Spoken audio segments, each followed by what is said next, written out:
Hello दोस्तों, आज हम बात करेंगे वॉमिटिंग को कंट्रोल करने के लिए या उसको मैनेज करने के लिए कुछ यूज़फुल टिप्स पर।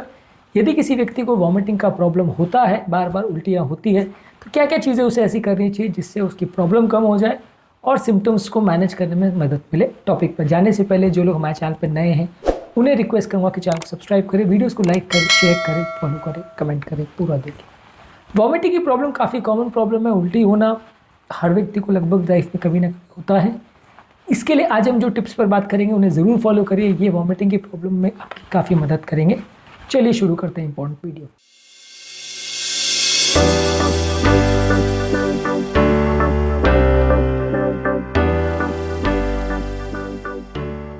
सबसे पहला ज़रूरी है कि वॉमिटिंग वाले पेशेंट्स को पानी की कमी को किसी भी तरह से रोकना है।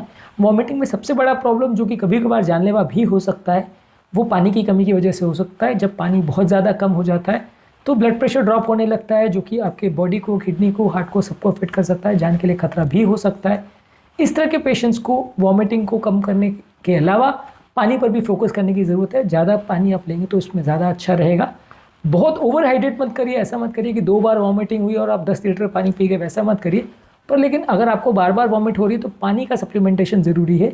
इसके अलावा आपको पानी में आप नमक डाल के या उसमें शुगर डाल के भी ले सकते हैं, ये आपकी बॉडी की इलेक्ट्रोलाइट की कमी को पूरा कर सकता है। इलेक्ट्रोलाइट सप्लीमेंट्स भी आप ले सकते हैं, लेकिन कोई भी एसिडिक ड्रिंक्स, कोई भी कैफिनेटेड ड्रिंक्स जैसे चाय, कॉफ़ी, कार्बोनेटेड ड्रिंक्स या जैसे सोडा या कोल्ड ड्रिंक्स या अल्कोहल, इनको अवॉइड करिए। आपको अगर लगता है कि सिर्फ वॉमिट में कम करने के लिए उसको आप पानी का सप्लीमेंटेशन के बदले अगर ये ड्रिंक्स लोगे तो ये सिम्टम्स को आपको कम करने के बदले उल्टा बढ़ाएगी। इसीलिए आप कोशिश करिए कि आप सिर्फ पानी लीजिए, बाकी कोल्ड ड्रिंक्स मत लीजिए। और पानी पीने के लिए सबसे इंपॉर्टेंट चीज़ है कि एक बार में 10 लीटर पानी नहीं पीना है। आप थोड़ी थोड़ी देर में पानी पीते रहिए। आप एक बार में बहुत ज़्यादा पानी पीने की कोशिश करेंगे तो बॉडी ओवरलोडेड हो जाएगी। हर आधे घंटे में आप आधा लीटर या 200 ml 300 ml पानी पीने का प्रयास करिए। एक बार वॉमिट हुई तो फिर आपने 2 गिलास पानी पी लिया, फिर वॉमिट हुई फिर 1-2 गिलास पानी पी लिया, वैसे करके मैनेज करिए। तो इससे बॉडी उसको मैनेज भी अच्छी तरह से कर पाएगी। आपको बहुत ज़्यादा पानी पीने की वजह से साइड इफेक्ट्स या सिम्टम्स भी नहीं होंगे और ओवरऑल बीमारी मैनेज करना ईजी हो जाएगा। ब्लड प्रेशर या इलेक्ट्रोलाइट का प्रॉब्लम उतना ज़्यादा नहीं आएगा। इसके अलावा इस टाइम पे ज़रूरी है आप थोड़ा सा रेस्ट करें, बहुत ज़्यादा स्ट्रेनुअस एक्टिविटी नहीं करें, नहीं तो आपका नौजिया वॉमिटिंग बढ़ सकता है और पसीने की वजह से बॉडी के इलेक्ट्रोलाइट्स और कम हो सकते हैं, जो कि नुकसानदायक है।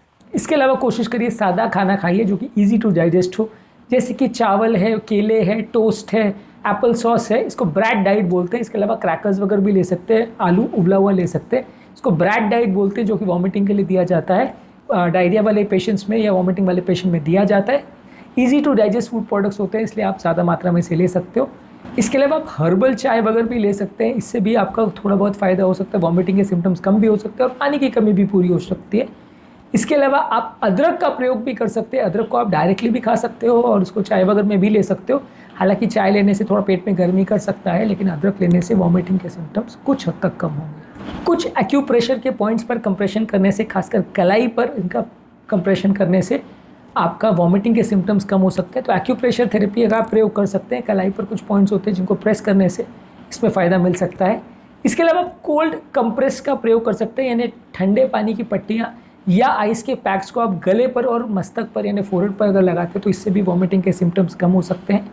इसके अलावा जो चीज़ों से आपकी वॉमिटिंग ट्रिगर हो रही है, जैसे कोई स्ट्रॉन्ग स्मेल है, कोई मोशन सिकनेस है या कोई खाद्य पदार्थ या कोई बेवरेजेस है जिससे आपकी वॉमिटिंग ट्रिगर हो रही है, तो उसको अवॉइड करिए। इसके अलावा आपको कोशिश ये करनी है कि खाना खाने के बाद आप उठ के बैठ जाएं, लेटे मत रहिए। अगर आप लेटे रहते हैं तो कई बार वॉमिट होने के दौरान खाना श्वास की नली में जा सकता है, जिसकी वजह से एस्पिरेशन निमोनाइटिस हो सकता है और जान का खतरा हो सकता है। इसलिए खाना खाने के बाद आप बैठ जाएं तो ज़्यादा अच्छा है। खाना बैठे बैठे ही खाएं, लेटे लेटे नहीं खाएं। अगर अनकॉन्शियस पेशेंट है तो अलग चीज़ है, लेकिन अगर थोड़ा बहुत भी होश में पेशेंट है तो उसको बिठा के खिलाएं तो ज़्यादा अच्छा है। इवन राइल्स ट्यूब फीडिंग भी जब करते हैं तो भी ये कोशिश करते हैं कि पेशेंट को थोड़ा सा बिठा के दिया जाए तो ज़्यादा अच्छा है, ताकि ग्रेविटी की वजह से खाना जो है नीचे चला जाए और वॉमिट की वजह से ऊपर ना आए। इसके अलावा आपको एक वॉमिट की डायरी मेंटेन करने की ज़रूरत है कि आपको कितने बार वॉमिट हो रही है, क्या क्या वॉमिट हो रहा है, वॉमिट में क्या निकल रहा है। इसका एक डायरी मेंटेन करेंगे तो लॉन्ग टर्म रिकॉर्ड्स रखने में मदद मिलेगी। इसमें होता यह है कि आपको अगर पूछा जाएगा कि 3 महीने पहले कितने बार हुआ था और 6 महीने पहले कितने बार वॉमिट हुआ था, जिन लोगों को कोई क्रॉनिक प्रॉब्लम है तो अक्सर किसी को याद नहीं रहता। तो अगर आप डायरी मेंटेन करेंगे अपने हर सिम्टम का कि मुझे वॉमिट इतने बार हुआ, लूज मोशन इतने बार हुआ, इस महीने ये हुआ वो हुआ, तो कई बार कोई लॉन्ग टर्म बीमारी अगर बॉडी में रहती है तो उसको ट्रेस करने में और वो बढ़ रही है या घट रही है इसको ट्रैक आउट करने में बहुत ईजी रहता है। डॉक्टर आपको 2 साल पुराना भी पूछ सकते हैं कि 2 साल 3 साल पहले क्या ट्रेंड था, उस समय क्या था। अब ऑब्वियसली ज़्यादातर लोग को याद नहीं रहेगा कि 2 साल पहले कभी वॉमिट हुआ भी था या नहीं। अगर आप उसको नोट डाउन करके रखते हो तो काफ़ी चांसेस रहेगा कि आप कई साल पुराना भी डेटा निकाल सकते हो। और अगर कोई ट्रेंड डेवलप होता है, कोई बिहेवियरल पैटर्न मिलता है कि किसी व्यक्ति को बार बार हो रहा है प्रॉब्लम, कोई पर्टिकुलर चीज़ खाने के बाद हो रहा है, वो सब चीज़ों को भी नोट करिए। तो इसमें भी लॉन्ग टर्म को मैनेज करने में और आपको लॉन्ग टर्म मैनेज करने में बीमारी को ज़्यादा ईजी रहेगा।